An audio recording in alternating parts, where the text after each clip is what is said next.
दिव्य जनन जय हो। भिक्ष ऑफ द डिवाइन मदर। तू ही मो आत्मार शुद्धता, तुम बुद्धिर ज्योति, प्राणे शांत शक्ति तू ही माँ, देह सहन शक्ति। तो बिना न जाने अनमो एका तुम भरोसा, हे बिमु केवल तोहर हृदय रखिछि आशा। अभय आश्रय तोर माँ, तू तो सकल भय, लंघि पथे विघ्न विपद चालू होई निर्भय। लंघि पथे विघ्न विपद चालू होई निर्भय। लंघि पथे विघ्न विपद चालू होई निर्भय। A new light shall break open the earth. A new world shall be born, and the things that were promised shall be fulfilled. A new light shall break open the earth. ये पृथ्वी पृष्ठ रे गोटे नूतन आलोक आविर्भूत हब। A new world shall be born, गोटे नूतन विश्व जन्म लाभ करिवो। All things that were promised, जहाँ सब संकल्पित शैल बी फुलफिल्ड, ताही हब। परमा भागवत जननी श्रीमा परम प्रभु श्री अरविंद चरण कमल रे आमे अनंत कोटि प्रणाम जनाई आरंभ करने को जाऊे आज ऑनलाइन श्री अरविंद आस्पिरेशन पाठचक्र कार्यक्रम। आज ऑनलाइन श्री अरविंद आस्पिरेशन पाठचक्र रे उपस्थित थिबा समस्त भाई और अपा मान को वंदे मातरम आ प्रणाम।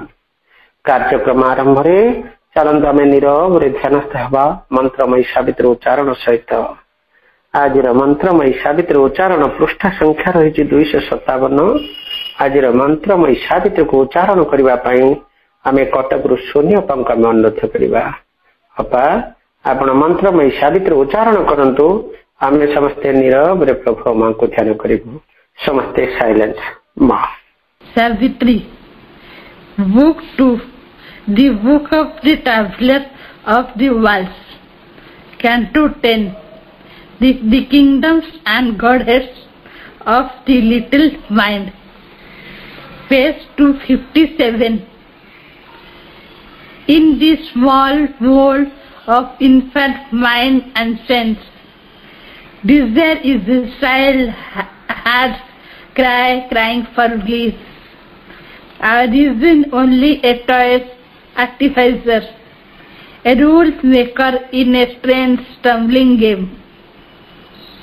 But see her dwarf aids new, whose confident sight a bounded prospect took for her far goal.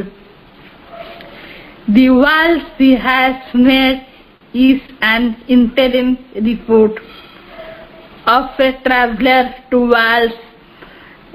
They have found truth in things, moving twist nations and nations. For nothing is known while aught remains concealed. The truth is known only when all is seen.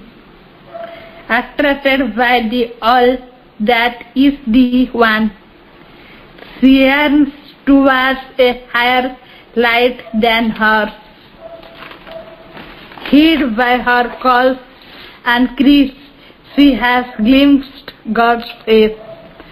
She knows she has but found a form, a robe. But ever she hopes to see him in her heart and feel the body of his reality. As yet a mask is there and not a brow, although sometimes to hidden eyes appear. Reason cannot tear off that glimmering mask. Her efforts only make it glimmer more. In packets she ties of the indivisible, finding for hands too small to hold vast truth. She breaks of knowledge into alien paths or pierces through cloud that for a vanished sun. She sees not, understanding what she has seen. Through the locked visages of finite things, the myriad aspects of infinity. One day the face must burn out through the mask. Our ignorance is wisdom's chrysalis. Our error wears new knowledge on its way. Its darkness is a blanket knocked off light. Thought dances hand in hand with nescience on the grey road that winds towards the sun. धन्यवाद आपा एतबेले आमे मंत्रमय सावित्र उच्चारण सहित नीरव प्रभु मां को ध्यान करुथिले। बर्तमान समय होइछि कार्यक्रम रे गोटे भक्ति नैवेद्य अर्पण करबा। आज ऑनलाइन श्री अरविंद एस्पिरेशन पाठचक्र कार्यक्रम रे भक्ति नैवेद्य अर्पण करबा पई चलंतु आमे जलेश्वर बालेश्वर दिव्य प्रभु आपा को आमे अनुरोध करबा। आपा आपण गोटे भक्ति नैवेद्य प्रभु मां को चरणारविंद रे अर्पण करंतु। आपा पूर्ण जोग जोगेश्वर पूर्ण जोग जोगेश्वर पूर्ण जोग जोगेश्वर पूर्ण जोग जोगेश्वर अति मानसर पूर्ण अवतार अति मानसर पूर्ण अवतार अर्घ्य घेन हृदयर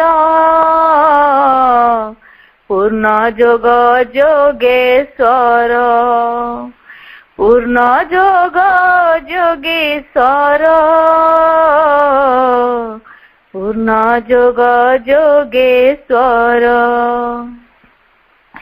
दिव्य जननी को चिन्हाई देइछ रोग मृत्यु धामे प्रेम ढालियछ दिव्य जननी को चिन्हाई देइछ रोग मृत्यु धामे प्रेम ढालियछ विजय हेब प्रेमर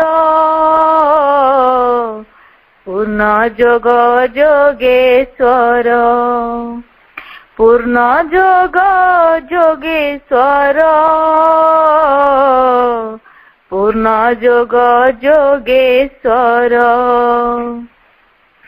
प्रभुंकर दिव्य पंचम सपन नईब धरा को से दिव्य जीवन प्रभुंकर दिव्य पंचम सपन नईब धरा को से दिव्य जीवन स्वर्ग हेब ए संसार पूर्ण जोग जोगेश्वर पूर्ण जोग जोगेश्वर पूर्ण जोग जोगेश्वर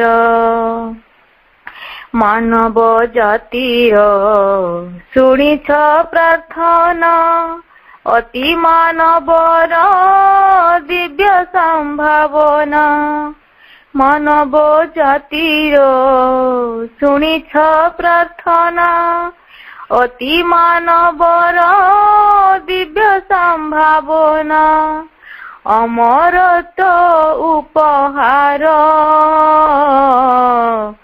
पूर्ण जोग जोगेश्वर पूर्ण जोग जोगेश्वर पूर्ण जोग जोगेश्वर तपस्यार केते आत्मबळी तांको कृतज्ञता ढाळू प्रभुंक पदांको तपस्यार केते आत्मबळी तांको कृतज्ञता ढाळू प्रभुंक पदांको साजी एक फूलहार पूर्ण जोग जोगेश्वर पूर्ण जोग जोगेश्वर पूर्ण जोग जोगेश्वर 150 जयंती लगने आनंदर श्रु नयने नयने 150 जयंती लगने आनंदर श्रु नयने नयने दिव्य वंदना मोर पूर्ण जोग जोगेश्वर पूर्ण जोग जोगेश्वर पूर्ण जोग जोगेश्वर अति मानसर पूर्ण अवतार अति मानसर पूर्ण अवतार अर्घ्य घेन हृदयर पूर्ण जोग जोगेश्वर पूर्ण जोग जोगेश्वर पूर्ण जोग जोगेश्वर। धन्यवाद बापा। वंदना माध्यम बहुत कथा आप कहते प्रभुंकर से 150 आम जो जन्म वार्षिक आम पालन करुचे अगस्ट 15 2021 रु पुणी अगस्ट 15 2022 पर्यंत जो प्रभु से परम प्रभु पूर्ण ब्रह्म पूर्ण जोगर अधीश्वर जे कि आमर मानव जाति को रूपांतरित करेंगे मन प्राण शरीर रे भगवान को प्राप्त करेंगे एवं अति मानव रे परिणत करेंगे जरा रोग मृत्यु मुक्ति देवे एवं आमे दिव्यत्व प्राप्त हवा संकल्प जार जो शक्ति को से धरा पृष्ठ अवतरण अवतरण कराई से होचन अतिमांस शक्ति से अतिमांस शक्ति ईश्वर से अतिमांस शक्ति द्वारा आम समस्ते परी हो भगवान को प्राप्त हवा मन प्राण शरीर रे पूर्ण रूपे पूर्ण विकसित हवा ये मनुष्य जहाँकर वंदना आपण गान करथिले बहुत बहुत आपण को बहुत धन्यवाद अपा आम समस्त हृदय को स्पर्श करिचे वंदनार लेखा जो कवि जो लिखिचंती निश्चित रूपे जना पड़ुछि भाई से भाई होचुन धीरेन भाई एवं आपण योग्यतम तांकर पुत्र वधु आपण तांको एई वंदनाटुक मत सुर दे गान करिसेंती एवं अनेक कथा प्रभुंकर कहिसें जो तत्व कथा कहिसेंती जहाँ संकल्पित पूर्व बाड़ी रे मु जहाँ कहूली जहाँ संकल्पित ताहा निश्चय हब भगवान जहाँ संकल्प करिसेंती आमको दिने निश्चित रूपे से भगवान रे परिणत करिवे माँ दिव्य जननी और प्रभु ताहा निश्चय दिन ना दिन सत्य हब आज जहाँ पक्षयुक्त सिंह बोली मन होची काले ताहा निश्चय संभावना रे परिणत हब बोली श्री अरविंद जो पानी रे कहिसेनि ताही हब। धन्यवाद अपा एवढी सुंदर प्रार्थना डी पद माने प्रदान करिथिबारु आजर पाठ चक्र रे वर्तमान समय होइछि कार्यक्रम रे आमे मांकर शक्ति मांकर वैभव्य प्रभु श्री अरविंदंकर मातृ संहिता को आमे आलोचना करि जालिछे धारावाहिक भाव रे केन्द्रापड़ारू आमे उर्मिला अपांक द्वारा अपा आमर कंटिन्यू डिस्कशन रखिचंती प्रथम अध्याय श्री अरविंद मातृ संहितार दिव्य कृपार शर्त समूह आज आलोच्य विषय रही प्रभु श्री अरविंद मातृ संहिता प्रथम अध्याय दिव्य कृपार शर्त समूह तार उपर आलोचना करने अपा को मु अनुरोध करुछि उर्मिला अपा केन्द्रापड़ा अपा आलोचना को आगे नियंतु। आमर प्रथम अध्यायर द्वितीय अनुच्छेद को आम आज जा जो कृपा प्राप्त करने आम तरफ कौन कौन सब शर्त पालन करने को पड़ो। श्री अरविंद मातृ संहिता अर्थात माँ पुस्तकर प्रथम अध्यायर प्रथम अनुच्छेद संपर्क में किसी आलोचना कर सारी। आलोचनार विषय वस्तु थिला दिव्य कृपा एवं आस्पृहा जो दिव्य करुणार महिमा वर्णना करिवारे स्वयं सत मुखधारी शेषदेव अक्षम हेबे। आम मानुषी चेतना पक्षे से रहस्य भेद करने संपूर्ण असंभव। सही करुणार स्पर्श रे जेतिकी मात्र उपलब्धि आसी सेतिकी उपस्थापित होइछि। आमे आज चतुर्थ पर्याय आलोचना क्रम रे परवर्ती अर्थात द्वितीय अनुच्छेद को प्रवेश करिया। श्री अरविंदर लेखा अनुसार किंतु सही परम भागवत करुणा कार्य करि पारे केवल ज्योति और सत्यर विधान को आश्रय करे। असत्य और अज्ञान यदि भागवत करुणा उपरे आरोप करा जाए तेबे से कार्य करने को अस्वीकार करे। कारण मिथ्या दाबी को यदि से स्वीकार करनिए तेबे से निजे ही निजर व्यर्थतार कारण हुए।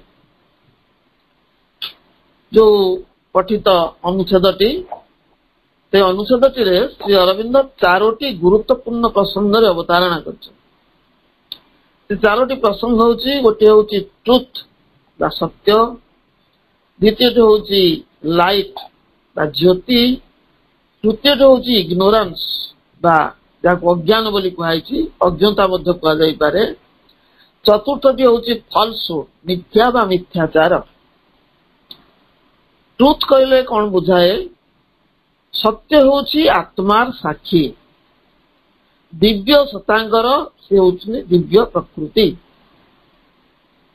ज्योति कहले आलोक बा ज्ञान, ये होची सत्यर स्वरूप। उपनिषद तत्व अनुसार दिव्य सत्यर निजस्व प्रकाश होची दिव्य आलोक, ये होची सत्यर गोटे प्रकाश। इग्नोरेंस बा अज्ञान बोली जाऊ कुहाई अज्ञता से होची विच्छिन्नतार एक स्वरूप। ये विच्छिन्न कर दिए, विच्छेद कर दिए। जो चेतनाटी सत्य ठारू विच्छिन्न बा विच्युत होइकी जाई से निजे भी सत्यठू विच्छिन्न होइछि अज्ञता। एकत्व को भांगी पृथक करबा होची यार कार्य। जेउठी एकता अर्थात यूनिटी एवं एकत्व अर्थात वननेस अछि यह ताकू भांगी देई थाए। यह विच्छिन्न करी एक सीमितता मध्य आबद्ध कर दिए। ज्ञान और चेतना क्षेत्र में यह सीमितता आनी दिए। यह द्वारा सेमानकर कार्यकारिता ह्रास पाई जाए। चेतनार आच्छन्न अवस्था को प्रभु अज्ञान व अज्ञता बोली कहिछन। Ignorance is the cause of bondage, it is removed by knowledge. अज्ञता ही बंधनर कारण, केवल ज्ञान द्वारा यार निराकरण करा जाई पारे। तापर आसी फॉल्सहुड बा मिथ्या। मिथ्या बा मिथ्याचार अज्ञान बा अज्ञता ठारू भिन्न। यह सत्यर संपूर्ण विपरीत अवस्था। मात्र सत्यर विपरीत अवस्था को सत्य बोली जाहिर करे।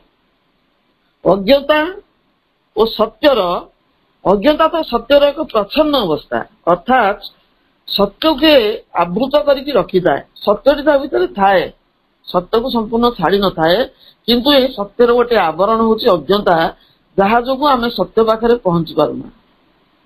मात्र फॉल्सहुड रे सत्यर उपस्थिति न थाए।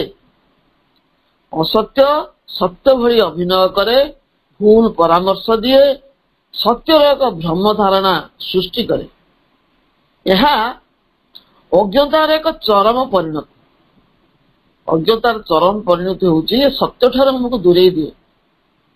Falsehood and darkness are strong everywhere on the earth and have always been so, and at times they seem to dominate but there have also been not only glimpse but outburst of light. Shri ଅରବିନ୍ଦଙ୍କର ଉକ୍ତି। ଶ୍ରୀ ଅରବିନ୍ଦ ହେଉଛନ୍ତି ପୃଥିବୀର ଚାରିଆଡେ ମିଥ୍ୟାଚାର ଏବଂ ଅନ୍ଧକାର ଅର୍ଥାତ୍ ଅଜ୍ଞାନତା ପରିବ୍ୟାପ୍ତ। କେବେ କେବେ ସେମାନେ ଅତ୍ୟନ୍ତ ପ୍ରଭାବଶାଳୀ ପ୍ରତୀୟମାନ ହୁଅନ୍ତି, କିନ୍ତୁ ତା ସହିତ ଆଲୋକର ଆଭାସ ନୁହେଁ, ପ୍ରଚଣ୍ଡ ଆଲୋକର ବିସ୍ଫୋରଣ ମଧ୍ୟ ରହିଛି। କାରଣ ରାତ୍ରି ଶେଷରେ ସୂର୍ଯ୍ୟୋଦୟ ଅଛି, ଅନ୍ଧକାର ଶେଷରେ ଆଲୋକର ଉଦ୍ଭାସନ ଅଛି। ସମୟକ୍ରମେ ଅଜ୍ଞାନ ଅବସ୍ଥାରୁ ମୁକ୍ତି ମିଳିଥାଏ, ଯେତେବେଳେ ପରମ କୃପାର ପ୍ରଜ୍ଞାର ପ୍ରକାଶ ହୁଏ। ମାତ୍ର ଅସତ୍ୟରୁ ମୁକ୍ତି ମିଳେ ନାହିଁ।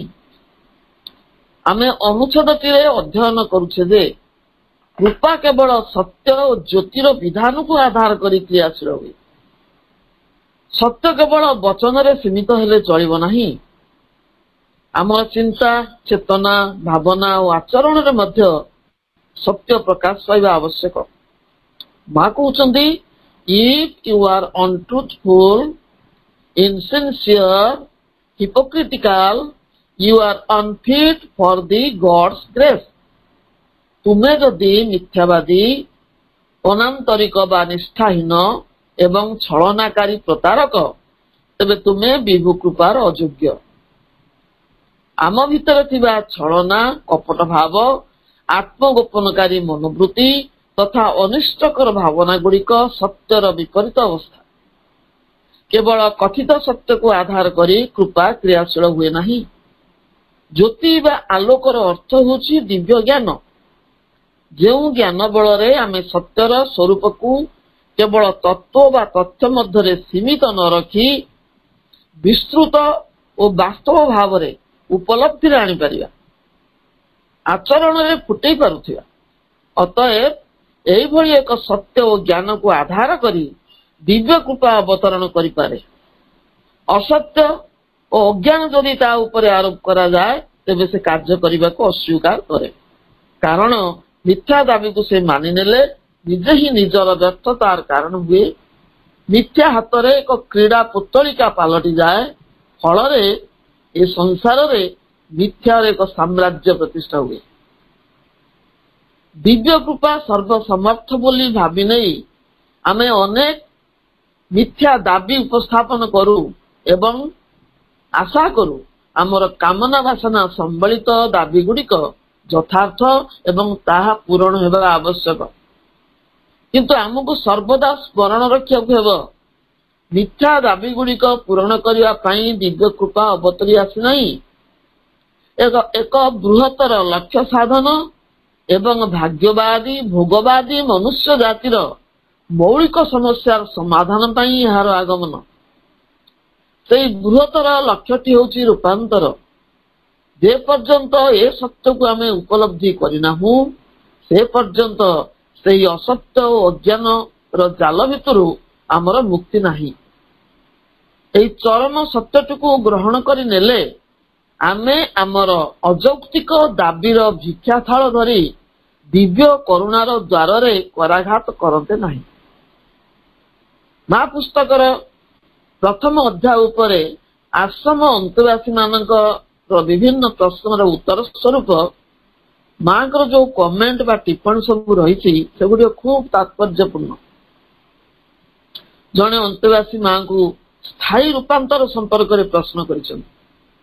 ମା ଉତ୍ତର ଦେଉଛନ୍ତି, ଯେତେବେଳେ ତୁମର ଚେତନା ଏଭଳି ଭାବରେ ରୂପାନ୍ତରିତ ହେବ, ତୁମେ ଆଉ ତୁମର ପୂର୍ବ ଅବସ୍ଥାକୁ ଆଦୌ ଫେରି ଯାଇପାରିବ ନାହିଁ।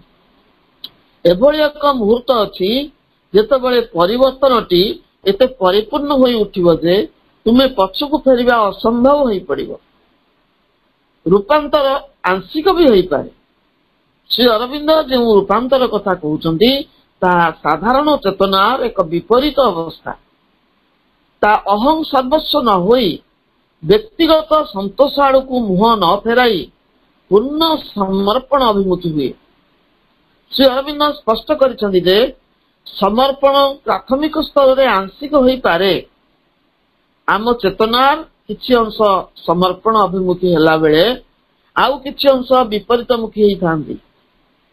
तेणु जेतेबेले समग्र सत्ताटी सामग्रिक भाव सकल गतिवृत्ति पूर्ण रूपे समर्पित हो जाए सेतेबेले स्थायी रूपांतर आसे।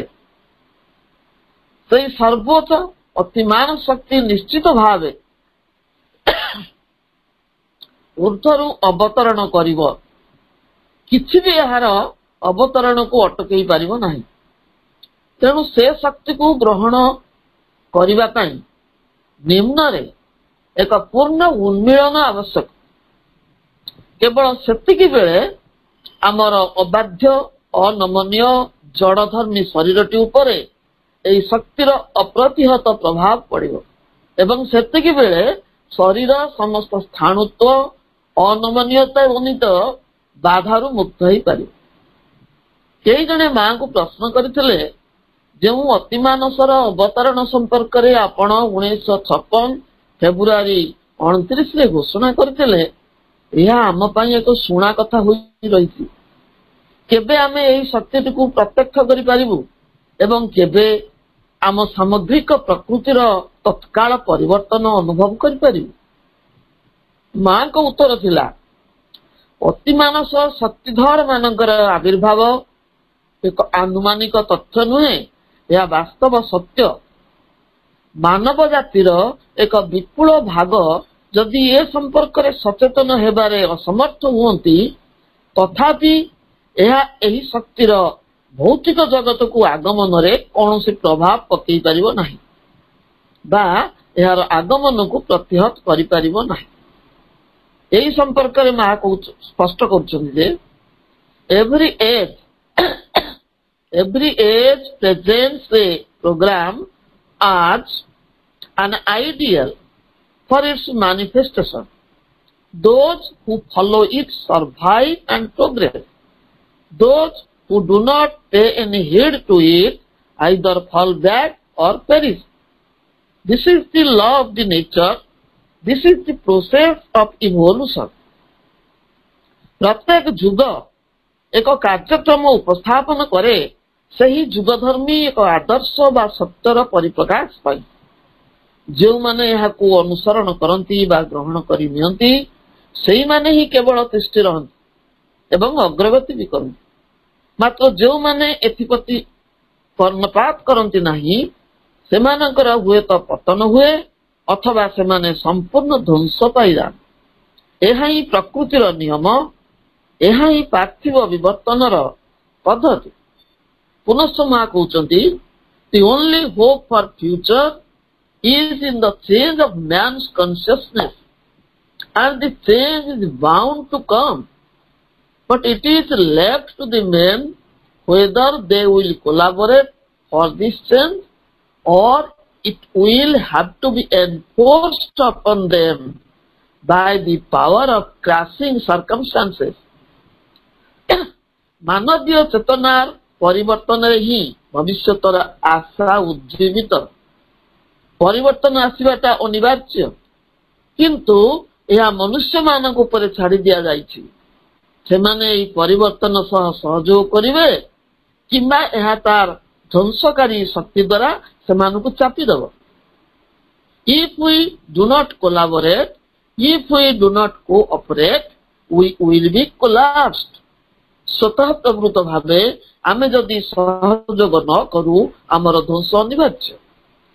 1965 मसीहा जून 2 तारिख रे मां प्रदान करथिवा बाणीटी हेउछि the supreme and radical change of the whole nature can only come about after a long and slow preparation, and men will perceive it only when their consciousness has become enlightened.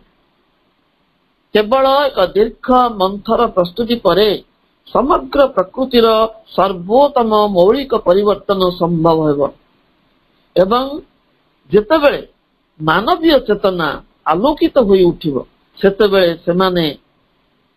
सेमाने एहाकु उपलब्धि करि पारिबे। अतएव आमर अज्ञता, निर्बोधता, कपटाचार, मिथ्याचार, छलना एवं सत्य विरोधी गतिवृत्ति ही ଦିବ୍ୟ କୃପା କାର୍ଯ୍ୟକାରିତାକୁ ବିଫଳ କରିଥାଏ। ଏହି ପ୍ରତିବନ୍ଧକକୁ ଦୂର କରିବାକୁ ହେଲେ ସାଧକକୁ ସ୍ୱାଧ୍ୟାୟର ସହାୟତା ନେବାକୁ ପଡ଼ିବ। ସ୍ୱାଧ୍ୟାୟର ଦୁଇଟି ଅର୍ଥ ଅଛି। ପ୍ରଥମତଃ ସ୍ୱ ଅଧ୍ୟୟନ, ନିଜେ ଅଧ୍ୟୟନ କରିବା।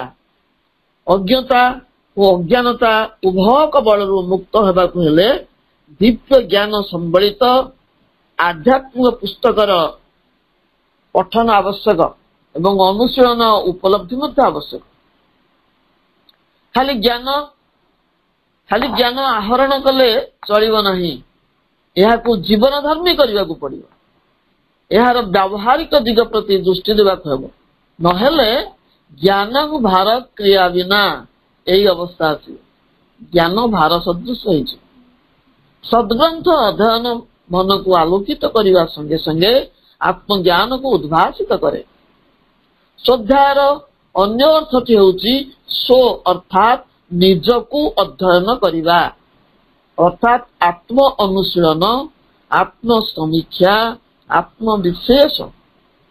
ଏହା ଦ୍ୱାରା ସାଧକ ନିଜ ଭିତରେ ଲୁଚି ରହିଥିବା ସମସ୍ତ ଦୁର୍ବଳତା ଓ ମନ୍ଦ ଗତିବୃତ୍ତିକୁ ଆବିଷ୍କାର କରେ ଏବଂ ବହିଷ୍କାର କରିବାର ଉପାୟ ଖୋଜେ। ବର୍ତ୍ତମାନ ଆମେ ଏହାର ପରବର୍ତ୍ତୀ ଅନୁଚ୍ଛେଦକୁ ଯିବା। ପରବର୍ତ୍ତୀ ଅନୁଚ୍ଛେଦଟି ହେଉଛି ଏକମାତ୍ର ଜ୍ୟୋତି ଓ ସତ୍ୟର ବିଧାନକୁ ଆଶ୍ରୟ କରି ଉଚ୍ଚତମ ଶକ୍ତି ଅବତରଣ କରେ। ଆଉ ଏକମାତ୍ର ଅତିମାନସର ପରମା ଶକ୍ତି ହିଁ ଉପରୁ ଅବତରଣ କଲେ ନିମ୍ନରେ ଅପ୍ରକଟ ଥିବା ସେହି ଅତିମାନ ଶକ୍ତି ପ୍ରକଟ ହୁଏ ଏବଂ ସ୍ଥୂଳ ପ୍ରକୃତି ଉପରେ ଅପ୍ରତିହତ କର୍ତ୍ତୃତ୍ୱ ସ୍ଥାପନ କରି ତାହାର ସକଳ ବାଧାକୁ ନିର୍ମୂଳ କରିପାରେ। ଏଥିସକାଶେ ଏକାନ୍ତ ପ୍ରୟୋଜନ ହେଲା ଅଖଣ୍ଡ ଏବଂ ଐକାନ୍ତିକ ସମର୍ପଣ, ଭାଗବତୀ ଶକ୍ତି ଆଡ଼କୁ ଅନନ୍ୟମୁଖୀ ଆତ୍ମ ଉନ୍ମିଳନ। ଯେଉଁ ସତ୍ୟ ଅବତରଣ କରୁଛି ତାକୁ ସର୍ବଦା ଏବଂ ସର୍ବୋତ ଭାବେ ବରଣ କରିବା ଏବଂ ଆଜି ପର୍ଯ୍ୟନ୍ତ ପାର୍ଥିବ ପ୍ରକୃତିକୁ ମନ ପ୍ରାଣ ଶରୀରର ଯେଉଁ ସବୁ ମାୟା, ଯେଉଁ ସବୁ ଶକ୍ତି ଶାସନ କରି ଚାଲୁଛି ତାହାର ମିଥ୍ୟାକୁ ପ୍ରତିପଦରେ ସର୍ବୋତ ଭାବେ ବର୍ଜନ କରିବା। ଅର୍ଥାତ୍ ସର୍ବୋତ୍ତମ ଅତିମାନ ଶକ୍ତିର ଅବତରଣ ତ ଅବଶ୍ୟମ୍ଭାବୀ। ନିମ୍ନର ଉନ୍ମିଳନ ଓ ଆବାହନ ହେଲେ ଏହି ଉଚ୍ଚତମ ଶକ୍ତି ଆମର ସବୁଠୁ ଅବାଧ୍ୟ, ଅନମନୀୟ, ଅସମ୍ମତ ଶାରୀରିକ ପ୍ରକୃତି ଉପରେ କ୍ରିୟାଶୀଳ ହୋଇ ଅସ୍ପଷ୍ଟ ଅନ୍ଧକାରାଚ୍ଛନ୍ନ ଥିବା ସମସ୍ତ ନିମ୍ନ ଗତିବୃତ୍ତିକୁ ସମ୍ପୂର୍ଣ୍ଣ ଭାବେ ଦୂର କରିବ। ତେଣୁ ସର୍ତ୍ତ ଗୁଡ଼ିକ ହେଉଛି କଣ୍ଡିସନ୍ସ। ଏଥିପାଇଁ ଆମକୁ କେତୋଟି ସର୍ତ୍ତ ପାଳନ କରିବାକୁ ହେବ। ଶ୍ରୀ ଅରବିନ୍ଦ କହୁଛନ୍ତି କୃପା ଅବତରଣ କରିବା ପୂର୍ବରୁ କୃପାର ଏକ ଅବସ୍ଥା ସୃଷ୍ଟି ହୁଏ। ଏଥିପାଇଁ ଏକ ସହାୟକ ଭିତ୍ତିଭୂମି ପ୍ରସ୍ତୁତ କରିବାକୁ ହେବ, ଯାହା ଉପରେ ସେହି ଜ୍ୟୋତି ବା ସତ୍ୟ ପ୍ରତିଷ୍ଠିତ ହେବ। ପ୍ରଥମ ସର୍ତ୍ତଟି ହେଉଛି ଏକ ପରିପୂର୍ଣ୍ଣ ଆନ୍ତରିକ ସମର୍ପଣ। There must be an exclusive self-opening to the divine power. ଦିବ୍ୟ ଶକ୍ତିଙ୍କ ଆଡ଼କୁ ଖୋଲି ହେଇଯିବା ତ ଆମେ ବୁଝିପାରୁଛେ, ମାତ୍ର ଯେଉଁ ଏକ୍ସକ୍ଲୁସିଭ ଶବ୍ଦଟି ପ୍ରଭୁ ପ୍ରୟୋଗ କରିଛନ୍ତି ତାହାର ଅର୍ଥ ଏକାନ୍ତ ଭାବରେ ବା ଐକାନ୍ତିକ ଭାବ ଅର୍ଥାତ୍ ସମ୍ପୂର୍ଣ୍ଣ ଭାବ। ଶବ୍ଦଟି ପ୍ରୟୋଗ କରିବାର ତାତ୍ପର୍ଯ୍ୟ ହେଉଛି ଯେ ଏକ ସମୟରେ ଜଣେ ତାର ଚେତନାକୁ ବିଭିନ୍ନ ବସ୍ତୁ ଆଡ଼କୁ ଉନ୍ମୁକ୍ତ କରି ରଖିଥାଏ। ଏପରିକି ଦିବ୍ୟ ଶକ୍ତିଙ୍କ ବିପରୀତ ଦିଗରେ ଅଦିବ୍ୟ ଶକ୍ତି ପ୍ରତି ମଧ୍ୟ ସେ ଉନ୍ମୁକ୍ତ ଥାଏ। ଫଳରେ ପ୍ରତ୍ୟେକଟି ନ୍ୟୁଟ୍ରାଲାଇଜ ହେଇଯାଏ ଏବଂ ପରସ୍ପରକୁ କାଟି ଦିଅନ୍ତି, ଅର୍ଥାତ୍ ଫଳାଫଳ ଶୂନ୍ୟ ହୁଏ। Plus minus, negative positive cancel each other. ଅନ୍ୟ କୌଣସି ବ୍ୟକ୍ତି, ବସ୍ତୁ ବା ଆକର୍ଷଣ ଦିଗରେ ନିଜକୁ ଉନ୍ମୁକ୍ତ ନ କରି କେବଳ ଐକାନ୍ତିକ ଭାବରେ ଦିବ୍ୟ ଶକ୍ତିଙ୍କ ପ୍ରତି ଏକାଗ୍ର ଓ ଉନ୍ମୁକ୍ତ ରହିଲେ ଦିବ୍ୟ ଶକ୍ତି କ୍ରିୟାଶୀଳ ହୁଅନ୍ତି। ଆମର ଅଜ୍ଞାନ ଗତିବୃତ୍ତି ଆମ ଚେତନାକୁ ବହୁଧା ବିଭକ୍ତ କରିଥିବାରୁ ଆମର ଏଭଳି ଦୟନୀୟ ଅବସ୍ଥା। କେବଳ ଦିବ୍ୟ ଶକ୍ତିଙ୍କ ପ୍ରତି ଆମର ଉନ୍ମୁକ୍ତ ଭାବ ରହିବା ଉଚିତ। ବିକ୍ଷିପ୍ତ ଚେତନାକୁ ଏକତ୍ର କରିବା ମଧ୍ୟ ଆବଶ୍ୟକ। There must be constant and integral choice of the truth that is descending. अर्थात जो सत्य अवतरण करुची ताकू सर्वदा और सर्वतो भावे ग्रहण करिबा एकमुखी से आड़ को चाहिबा आम चेतना को से गोटे दिगरे एकाग्र करिबा मां को उक्ति को स्मरण रखिया उचित जे जणे सजाग व्यक्ति प्रति मुहूर्त रे किछि गोटे बाछि थाए प्रत्येक मुहूर्त गोटे बाछिवा दरकार पड़े आमर जीवन प्रति मुहूर्त रे किछि ना किछि बाछि नेबार सुजोग देई थाए जणे व्यक्ति को स्थिर करियो से सत्य को वर्ण करिवो ना तार विपरीत असत्य को बाछिवो ऊर्ध्वमुखी आरोहण आह्वान को ग्रहण करिवो ना निम्नमुखी अवतरण प्रति आकृष्ट है बृहत्तर महत्तर विषय प्रति दृष्टि देव ना क्षुद्राति क्षुद्र विषय को नहीं संतुष्ट रही किंबा ए सब को गोले मिसई दे दी नाम गुण दब आम मध्य अधिकांश आध्यात्मिक और अण आध्यात्मिक ये जो दीटा जिनस अच्छी आध्यात्मिक और अण आध्यात्मिक घटना बा वस्तु मध्य विभाजन क्षेत्र में आम भ्रम पड़ू आध्यात्मिक शब्दटा बड़ बृहत्तर लगे आमको आम भावु केवल बड़ बड़ गुरुत्वपूर्ण घटना क्षेत्र में ये आध्यात्मिक कथा चिंता करा बछा बछी चल आम दैनंदिन जीवन में घटी चली अनेक छोट बड़ घटना सहित यार संपर्क अच्छी आम भावु संपर्क ना मात्र एभली एक जोग क्षेत्र में जो सामग्रिक बा पूर्णांग पूर्णता होमर लक्ष्य एक उच्चतम शक्तिर क्रियाशीलता द्वारा ही केवल यह प्राप्त करा जाई पारे किंतु सही सहित शक्ति सही जो महती शक्ति प्रतिबदल चाहती पूर्ण आत्मसमर्पण अर्थात आमर क्षुद्रादपि क्षुद्र गतिविधि तथा प्रति मुहूर्त रे घटुवा छोट बड़ घटनावलीर यह सहित संपर्क रही एपरिकी तुमे जेतबेले बाट चलुछ पोशाक पिंधुच कि खाद्य ग्रहण करुछ अर्थात तुमर दैनंदिन जीवन रे प्रत्येक गतिवृत्ति को सचेतन भाव समर्पण करने हूँ प्रकृत आध्यात्मिकता ये बड़ बड़ कथा चिंता करिया आवश्यक नहीं आम दैनंदिन जीवन सकाळु राति पर्यंत जो छोट बड़ काम आम करुचे जो कथा सब चिंता करुचे जो कथा सब कहूचे ता पूर्व समर्पण आवश्यक किछुटे भाविया पूर्व भावना को मां को समर्पण करिया दरकार ताले भावटी प्रदूषण मुक्त हम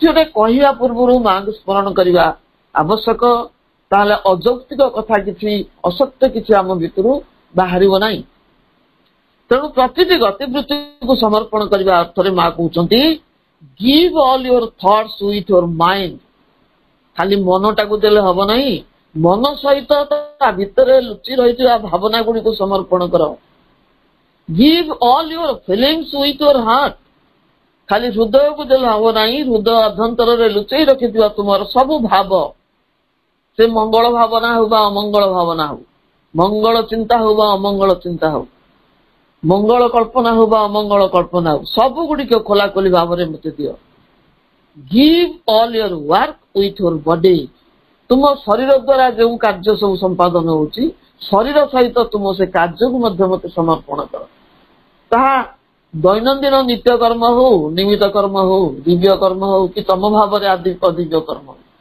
अदिव्य कर्म बोली किसी दुनिया रे नहीं आमे को चेतना थाई कर्म करूचु ताही ताकु दिव्य अदिव्य करिता है यदि यथार्थ चेतना थाई कर्म संपादन करी प्रत्येक कर्म को मां को निकट रे नैवेद्य रूपे निवेदन करूचु प्रतिटी कर्म निजे भोजन करिवा शयन करिवा गमन करिवा एमिति कि शौच क्रिया संपादन कला बेले मध्य आमे मां को स्मरण करि परिबा कारण से होचनी दिव्य जननी संतान जिते अपरिष्कार होते घृणा करती ना परिष्कार करने तेणु आम भीतर अदिव्यता अच्छी से गुड़े के परिष्कार हम आम शौच क्रिया कला बेले माँ को स्मरण कर माँ ए रागे ना तेणु ये सब गुड़िक आम चालीचलन गतिवृत्ति चिंता चेतना भावना भाव कथबार्ता सब किसी को माँ को प्रति मुहूर्त समर्पण कर चलवा दरकार ଏଠି ପୂର୍ଣ୍ଣାଙ୍ଗ ସମର୍ପଣ ସମ୍ଭବ ହବ।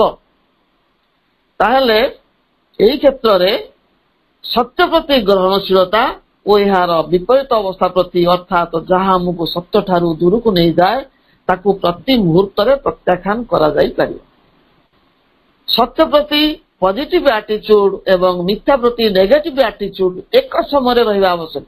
ଦିଟାକ ଚାଲିବ ସାଙ୍ଗେ ସାଙ୍ଗେ, ଅର୍ଥାତ୍ ନିରବଚ୍ଛିନ୍ନ ଭାବରେ ଏକ ନିର୍ଦ୍ଦିଷ୍ଟ ଧାରାରେ ସତ୍ୟ ପ୍ରତି ଗ୍ରହଣଶୀଳତା ସଙ୍ଗେ ସଙ୍ଗେ ମନ ପ୍ରାଣ ଶରୀର ଉପରେ ଆଜି ଯାଏ ଶାସନ କରି ଆସୁଥିବା ପାର୍ଥିବ ପ୍ରକୃତିକୁ ପଦେ ପଦେ ବର୍ଜନ କରିବାକୁ ହେବ। ଏଥିପାଇଁ ଜଣକୁ ସତର୍କ ପ୍ରହରୀ ଭାବେ ପ୍ରତି ମୁହୂର୍ତ୍ତରେ ଜାଗ୍ରତ ରହିବାକୁ ପଡ଼ିବ। A constant and integral rejection of the falsehood of the mental, vital and physical powers and appearances that still rule the earth nature. ନିରବଚ୍ଛିନ୍ନ ଭାବରେ ଆମକୁ ପୂର୍ଣ୍ଣାଙ୍ଗ ଭାବେ ପ୍ରତ୍ୟାଖ୍ୟାନ କରିବାକୁ ପଡ଼ିବ ଯୋଉଗୁଡ଼ିକ ଫଲ୍ସହୁଡ୍ ଅଛି, ସେ ଆମ ମାନସିକ ସ୍ତରରେ ଥାଉ, ପ୍ରାଣିକ ସ୍ତରରେ ଥାଉ ବା ଶାରୀରିକ ସ୍ତରରେ ଥାଉ। ଏବଂ ଯୋଉ ମନ୍ଦ ଶକ୍ତି ଗୁଡ଼ିକ ଅଛନ୍ତି, ମନ୍ଦ ବଳ ଗୁଡ଼ିକ ଅଛନ୍ତି ଏବଂ ଯୋଉ ପ୍ରକାର ଆପିରାନ୍ସ ଆମର ଅଛି, ଆପିରାନ୍ସ ଛଦ୍ମ ରୂପ ଗୋଟେ ଅଛି, ଏଗୁଡ଼ିକ ଏପର୍ଯ୍ୟନ୍ତ ପ୍ରକୃତିକୁ ଶାସନ କରି ଚାଲିଛନ୍ତି। ଏହାର ତାତ୍ପର୍ଯ୍ୟ ହେଉଛି positively an acceptance of the right and negatively rejection of what is not right. ଯାହା ଯଥାର୍ଥ ତାକୁ ସର୍ବୋତ ଭାବେ ଗ୍ରହଣ କରିବା ଏବଂ ତାର ବିପରୀତ ଅବସ୍ଥାଟିକୁ ପୂର୍ଣ୍ଣ ରୂପେ ପ୍ରତ୍ୟାଖ୍ୟାନ କରିବା।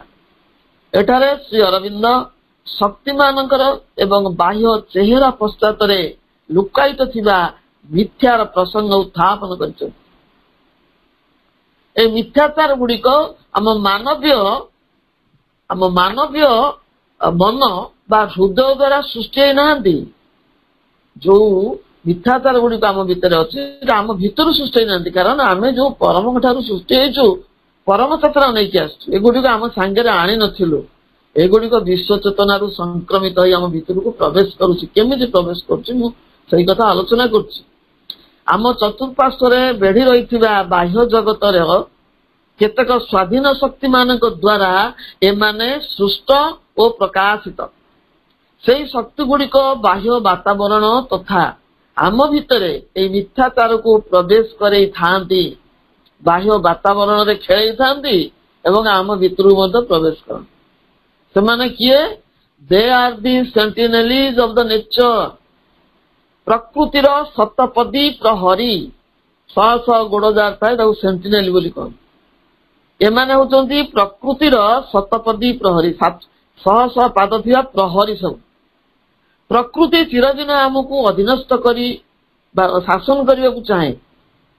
କାଳେ କେହି ସେଇ ଜାଲରୁ ଖସିଯିବ, ସେଥିପାଇଁ ପ୍ରକୃତି ଯୋଉମାନଙ୍କୁ ନିଯୁକ୍ତ କରିଛି ସେମାନେ ନାନା ଛଦ୍ମବେଶ ଧାରଣ କରିବାରେ ଧୁରନ୍ଧର। କାହାକୁ କିପରି ଜାଲରେ ପକେଇବାକୁ ହବ ତା ସେମାନଙ୍କୁ ବେଶ ଜଣା। ସେମାନେ ଚିରଦିନ ସେମାନଙ୍କ ଏହି ମନ୍ଦ ଶକ୍ତି ଦ୍ୱାରା ଏ ସୃଷ୍ଟିକୁ ଆୟତ କରି ଶାସନ କରିବାକୁ ଚାହାନ୍ତି। ଏମାନେ କେବଳ ବିପଦ ସୃଷ୍ଟି କରି ନୁହେଁ, ବେଳେ ବେଳେ ବିଳାସମୟ ଜୀବନର ଅନେକ ଉପହାର ଭେଟି ଦେଇ ପ୍ରଲୁବ୍ଧ ବି କରନ୍ତି। କେତେବେଳେ ସାତ୍ବିକ ବ୍ୟକ୍ତିର ଛଦ୍ମ ଆବରଣ ତଳେ ଧର୍ମର ବାହାନା ଦେଖାଇ ଧର୍ମ ଛଳରେ ବି ପ୍ରତାରିତ କରନ୍ତି।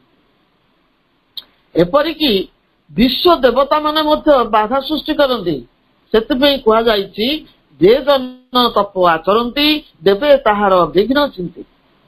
ରାବଣ ଯେପରି ଛଦ୍ମ ତପସ୍ୱୀର ବେଶରେ ଜଗତ ଜନନୀ ସୀତାଙ୍କୁ ଭ୍ରମିତ କରିଥିଲା, ଏହି ଦୁଷ୍ଟ ଶକ୍ତି ମାନେ ବାତାବରଣରେ ଥାଇ ଆମକୁ ସେଇଭଳି ଭ୍ରମିତ କରନ୍ତି।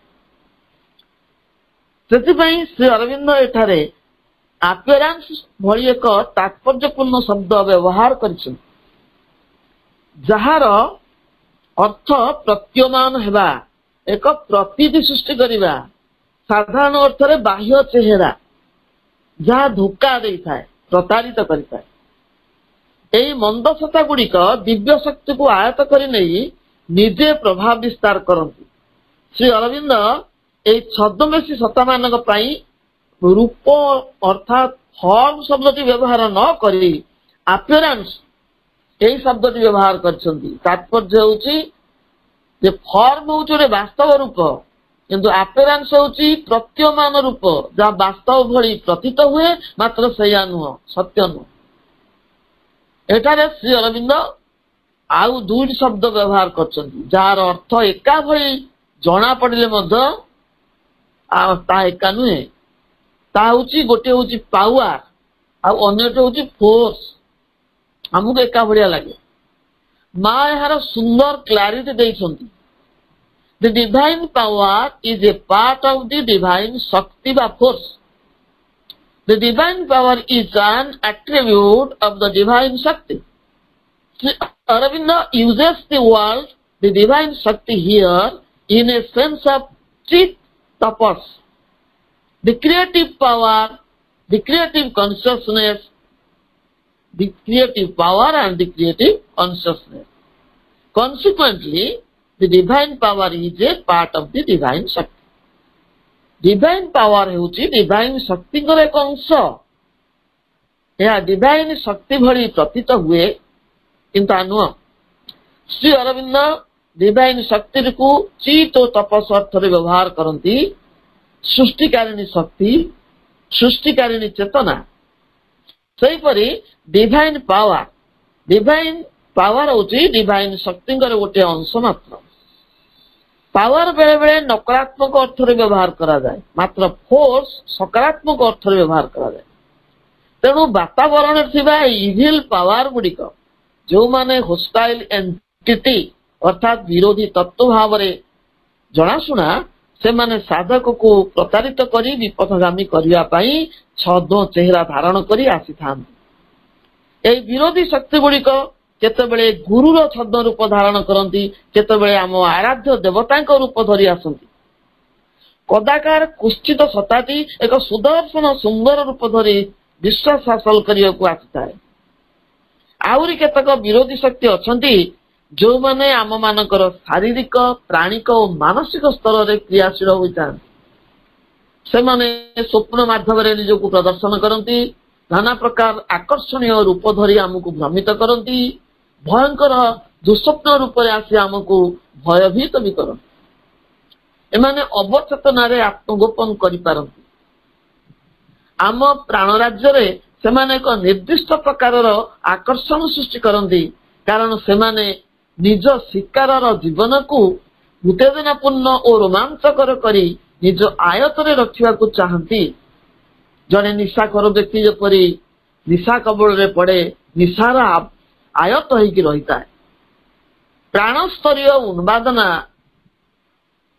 उन्मादना ग्रस्त व्यक्ति जो माने उपभोग निशारे पागल होती से माने से उपभोग पछरे जान शरीर क्षेत्र में आक्रमण पाई एमाने तांको शिकार उपयोगी व्यक्ति मानू खोजती जो माने अति आनंद रे से मानक दुष्कर्मर शिकार होगापाई निज शरीर को अर्पण करते।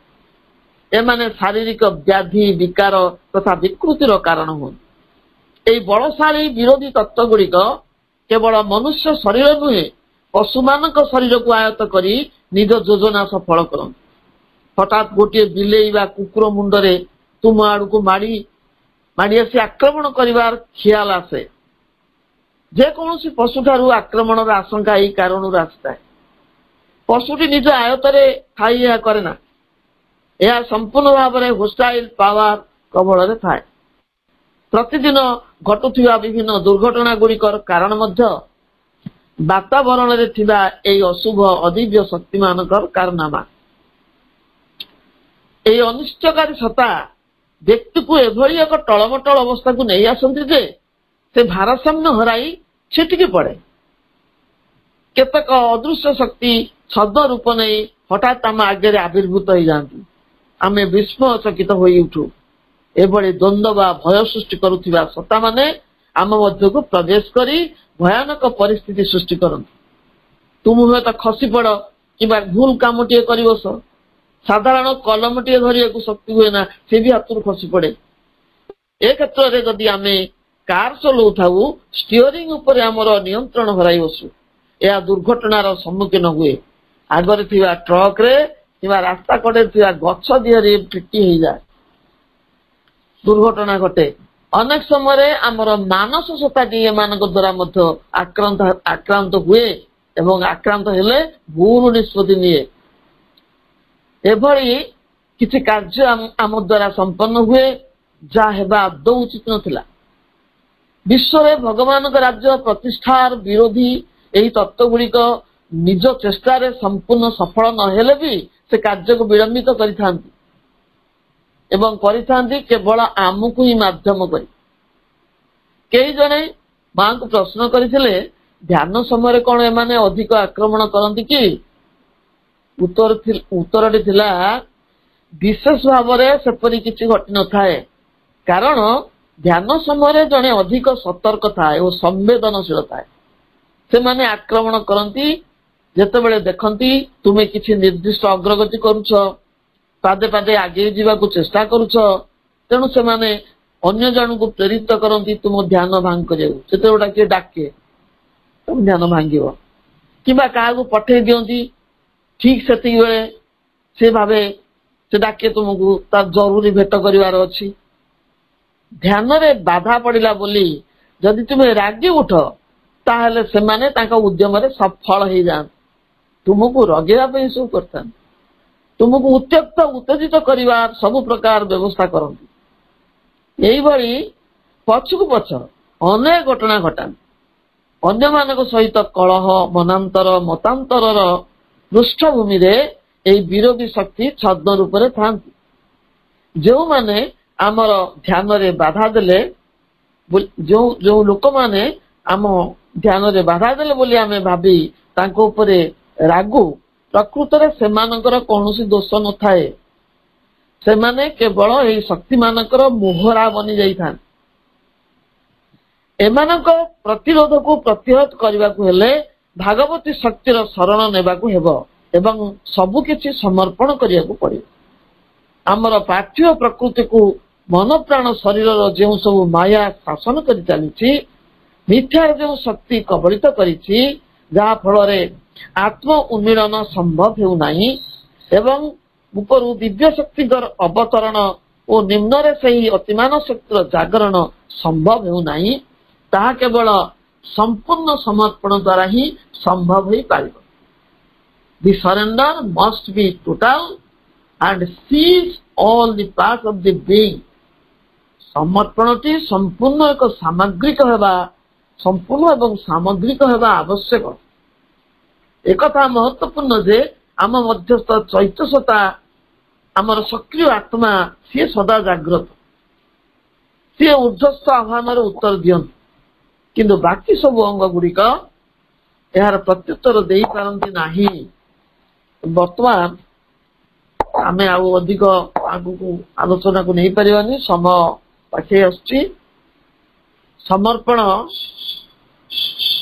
टोटाल समर्पण केमति करा जिवो आम शरीर प्रत्येक सत्ता केमति समर्पित हेबे जहा फल रे से माने बाह्य जगतर ए जो होस्टाइल एंटिटी मान द्वारा आक्रांत हेबे नाही से संपर्क रे परवर्ती पर्यायर आम आलोचना करवा शेष कहबी surrender your sorrow surrender your suffering surrender your incapacity जहा दुख अच्छी ताकू मां को दियो जहा जंत्रणा भोग अच्छी ताकू भी मां को दियो जहा तुमर असामर्थ्य अच्छी ताकू मध्य मां पाखरे समर्पण कर आ से करुणामयी मां कृपार भंडार कृपार निर्झरणी झरुची जाठारू सी तांको चरण रे हमको निश्चित शरण देबे एवं कोड़े नेबे आमर शत सहस्र दोष त्रुटि दुर्बलता शक्ति यही भली एक माँ जी दिव्य कृपार संपूर्ण मूर्तिमंत प्रतीक अवतरण करिसेंती प्रभुंग तपस्या बल आमे सेठी आम जीवन प्रतिटी गतिवृत्ति सहित निजको संपूर्ण रूपे समर्पण करदवा गतिष्ठम गतिष्ठम तुम्हें का भगवान वंदे मातरम। धन्यवाद आपा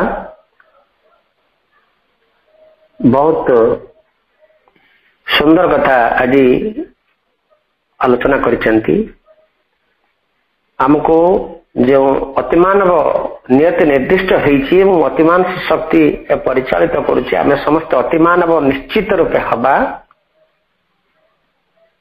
किंतु अग्रगति क्षेत्र में बाधा भी आसीबो जेते साधक आगेइबो सेते बाधा ताको आसीबो एवं ताको किपरि प्रतिहत करबाको हबो प्रति पदरे अपा तो बहुत सुंदर भाव में बुझेइछन एटा भी आगुरु भी रहिछि ने जे जन तप आचरती देवे ताहार विघ्न चिंती किमिति को रूप में आसिक से आमको साधक को आक्रमण करिवो केवल आमर गोटे कथा रहिथिबो जे आमे केवल शक्ति प्रति से तो माँ दिव्य जननी आसी प्रभु दिव्य जनन को आविर्भाव करते मानुषी एते दुर्बल जे से अग्रगति तार एते संभव हो पारा ना से लगी तो माँ को से आविर्भूत कराई एवं माँ आम जोग करुँच माँ कहले टिके मत भल पा बाकी सब किसी जिते बड़े तो जीवन में किसी दुख कष्ट आसो then in your life you meet with a hardship take it as a grace ताकू भगवान का आशीर्वाद बोली भावी दे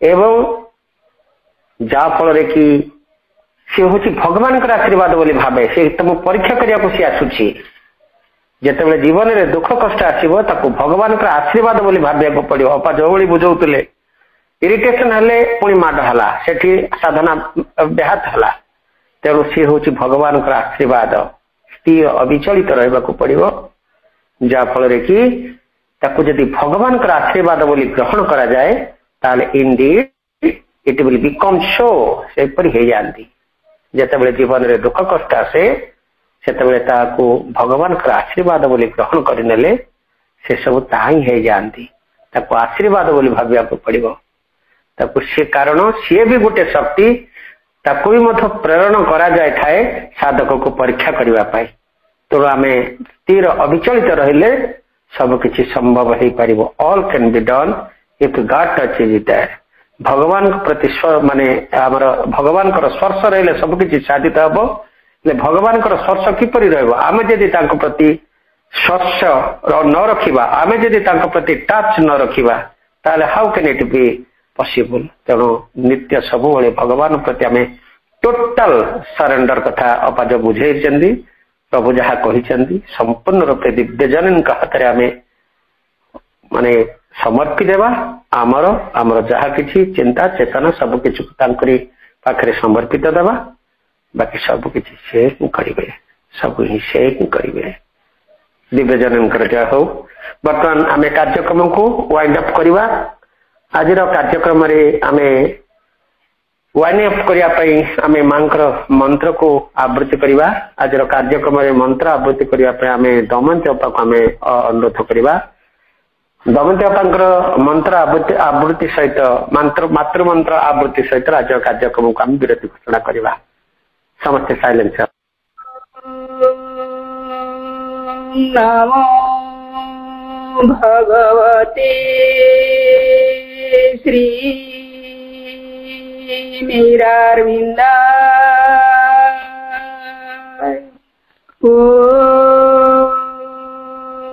नमो भगवते श्री मीरांबिका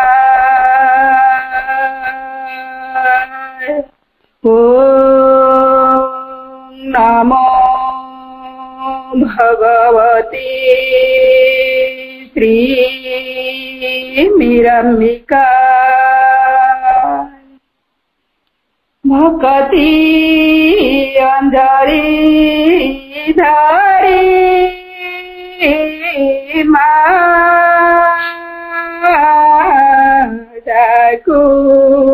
चितु मकू भक्ति अंजलि धारी माताकू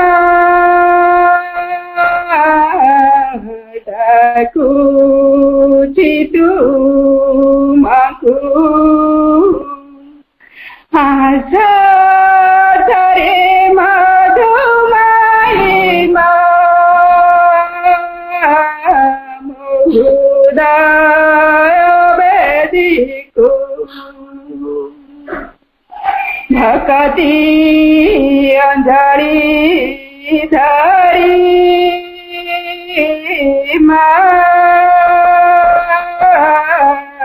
डाकुची तुमको सुमा पाई खोलाछि मन दुआर झोटी सीता काटी नाना की समर सरदारी चाहिए तुम्हारी बात को आशा धरे मधुमाई मुरुदय वेदिको भक्ति अंजलि धरी डाकुची तुमको समर्पण भाव राखी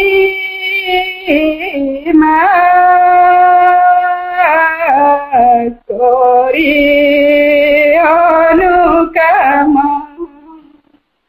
अनुभव करुथाए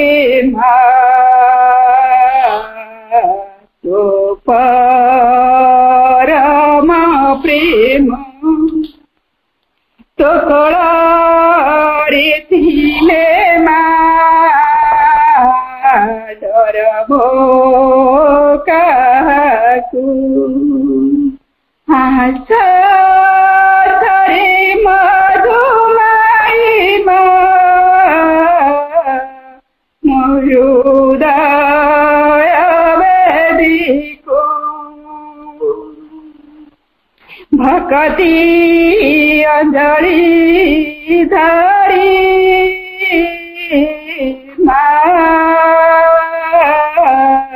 डाकुची तुमको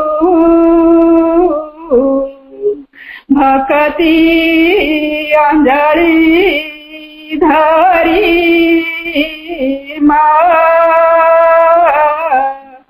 डाकुची तुमको आशा धरी मधुमयी मुरुदय वेदिको माँ वंदे। कार्यक्रम उपस्थित थिबा समस्त भाई बापा मानकु पुणी थे वंदे मातरम तथा प्रणाम जनाई। आमर आज आलोचिका